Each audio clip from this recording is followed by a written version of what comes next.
Florida, the Florida Board of Education last week approving a rule that was initiated by Governor Ron DeSantis that requires American history class be based on this, quote, universal principles stated in the Declaration of Independence, and it also bans critical race theory. Joining us to discuss, Angela Morabito, Campus Reform Fellow, former press secretary for the Department of Education under Betsy DeVos, and our panelist, Scott Walker, Jonathan Gilliam, also standing by. Angela, again, a big victory against CRT in Florida here, but the ban is currently for K-12 age students. Now several professors at the college level opposing the measure. What have you heard in regards to this story here? Well, Florida just became the 6th state to put a law or a rule on the books that cracks down on critical race theory and indoctrination. Now, it comes as a surprise to no one, and certainly not us at Campus Reform, that the opposition to this is coming mainly from faculty members, from professors.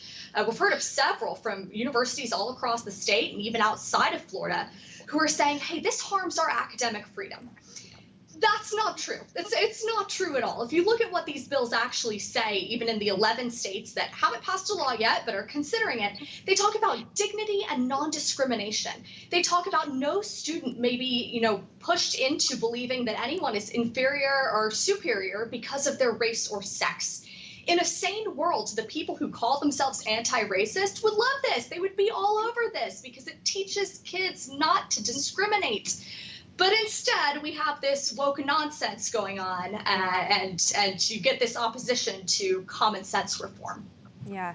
Scott Walker, have you heard other examples of this at the college level, again, perhaps focusing on critical race theory and teaching that people fall into these two categories, either oppressor or oppressed?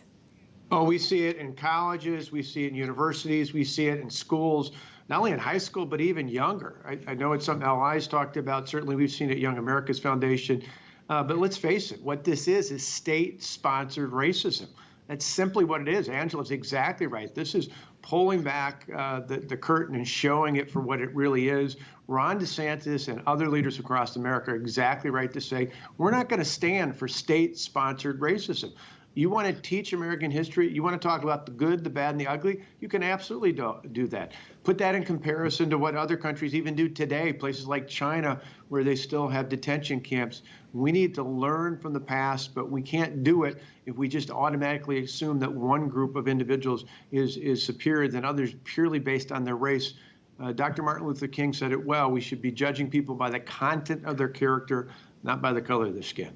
Right. And when that's not implemented into the classroom, again, Martin Luther King's perspective here. Jonathan, how does that impact how these students view their country that they call home? Well, it's interesting. When I was growing up, we used to watch these videos that you would see on the news about Iranian dissidents and people that were always, and they still do it, teaching their children to hate America.